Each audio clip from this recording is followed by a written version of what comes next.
भगवान पार्वती जी के हृदय की बात स्वयं पार्वती के सम्मुख में तुमरुका जी ने कह दी। एक बात अपने जीवन में उतारिएगा, जब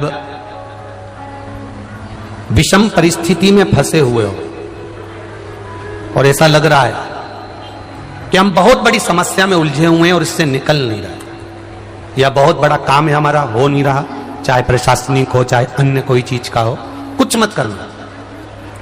एकांत के शिव मंदिर में जाइए। अगर एकांत का शिव मंदिर भी नहीं मिले तो एकांत में कहीं छोटा सा मिट्टी का शिवलिंग का निर्माण करिए,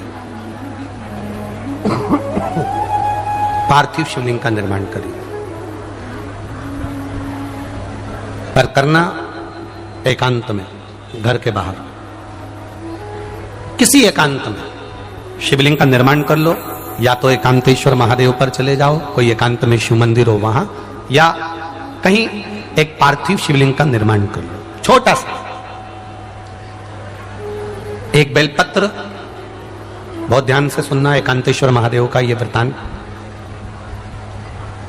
जब किसी विषम परिस्थिति में उलझे हुए हो, बहुत बड़ी समस्या सामने आकर खड़ी हो गई है, सबके हाथ जोड़ लिए, सबसे निवेदन कर लिया कि हमारा ये काम कर दो, नहीं हो रहा, सब दूर से मेहनत कर ली है, परिश्रम कर लिया है, परिश्रम तब भी जारी रखना। एक बेलपत्र, चैनल को लाइक और एक चावल का दाना, एक सफेद पुष्प, एक शमी का पत्ता, एक छोटी सी दुर्वा। दुर्वा जानते हो सब लोग, जो जमीन पे दूब लगी रहती है, दुर्वा, दुर्वा, एक दुर्वा। वो दुर्वा में बस, दुर्वा में वो जो दुर्वा होती है, कोई कोई दुर्वा एक डंडी की होती है। दुर्वा में बस इतना ध्यान रखना कि दुर्वा एक रहे और उसमें से 2 पत्तियां निकली हुई है। देखिए ना आप लोगों ने, पहले बोलो, जम के बोलो, देखा है ना? दुर्वा एक हो और 2 पत्ती की हो, एक ही कहलाएगी। 2 पत्ती निकली हुई दुर्वा, एक श्वेत पुष्प, शमी का पत्ता, बेलपत्र, चावल का एक दाना। एकांत में कोई शिव मंदिर हो, अगर मंदिर ना हो तो एक छोटा सा पार्थिव शिवलिंग का निर्माण किसी पेड़ के नीचे एकांत में जाकर पूजन कर कर, आराधना कर कर, घी का दीप लगाकर, एक सामग्री शिव जी पर अपने मन की कामना कर कर समर्पित करना प्रारंभ कर दीजिए। शुरुआत दुर्वा से करना, दुर्वा के बाद में श्वेत पुष्प, शमी का पत्ता, चावल का दाना और बेलपत्री सबसे आखिरी में बाबा को समर्पित कर कर, हृदय से प्रार्थना कर कर, बाबा से निवेदन कर कर, दीप अगर मंदिर में कर रहे हो तो दीप ठंडा होने का इंतजार मत करना।